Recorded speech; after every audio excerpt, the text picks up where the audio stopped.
Ready start. सभापति महोदय, शिक्षा का महत्व ग्रामीण तथा शहरी इलाकों में समान रूप से है, क्योंकि शिक्षा मानव गरिमा के साथ साथ मानव अधिकार, स्वतंत्रता तथा सामाजिक मूल्यों की रक्षा में सहायक है। परंतु ग्रामीण संदर्भ में शिक्षा की उपादेयता उस दृष्टि से अधिक है कि आज भी भारत की लगभग 2/3 आबादी गांवों में रहती है और गांव की खुशहाली में ही भारत की खुशहाली निहित है, जिसमें शिक्षा एक महत्वपूर्ण औजार है। शहरों और गांव के बीच शैक्षणिक स्थिति में काफ़ी असमानता है।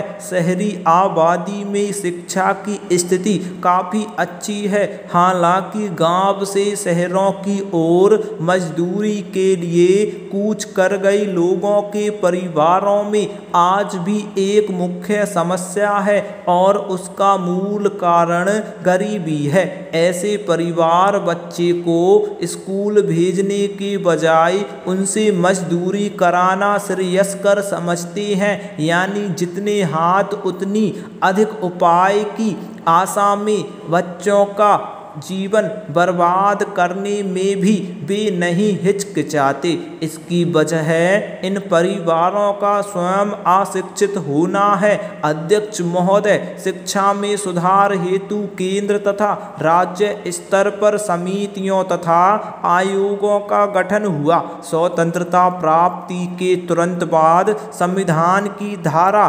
45 में बच्चों के सुकुमार जीवन तथा उसकी शिक्षा पर विशेष ध्यान दिया गया।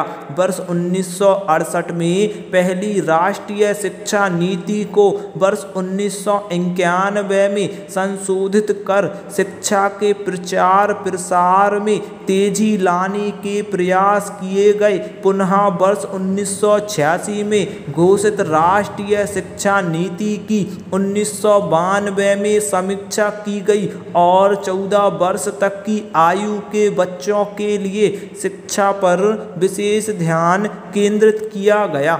वर्ष 1988 में राष्ट्रीय साक्षरता मिशन की स्थापना के साथ 8 सितंबर को अंतर्राष्ट्रीय साक्षरता दिवस के रूप में मनाने का निर्णय लिया गया।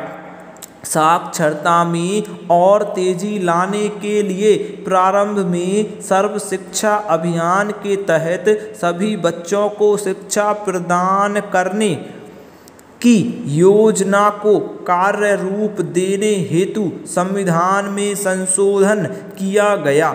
उल्लेखनीय है कि यह अभियान भारत में आज़ादी के बाद का सबसे बड़ा तथा सर्वाधिक महत्वाकांक्षी शैक्षिक कार्यक्रम है और जिसमें बालिका शिक्षा पर विशेष जोर दिया गया है। इसका उद्देश्य न केवल बस्तियों के करोड़ों बच्चों को स्कूल में प्रवेश देना है, बल्कि प्रवेश के बाद उन बच्चों को वहां 8 वर्षों तक अनिवार्य रूप से बनाए रखना भी है। इस हेतु केंद्र सरकार द्वारा पूरे देश में अरबों रुपए की मध्याह्न भोजन योजना भी प्रारंभ की गई। यह विश्व में सबसे बड़ा स्कूली पौष्टिक कार्यक्रम है, जिसमें अभी तक 14 करोड़ बच्चों को शामिल किया गया है। इस योजना का मुख्य उद्देश्य छात्रों को पौष्टिक भोजन उपलब्ध कराने के साथ साथ स्कूलों में दाखिला बढ़ाने की समस्या से निजात पाना भी है।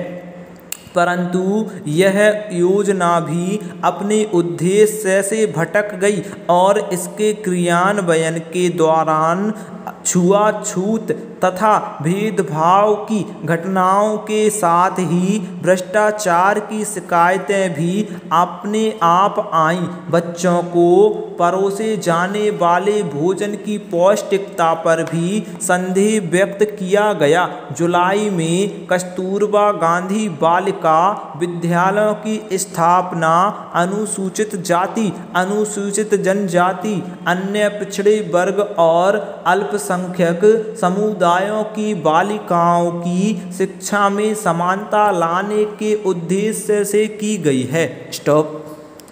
इस डिक्टेशन की स्पीड थी 100 शब्द वर्ड प्रति मिनट।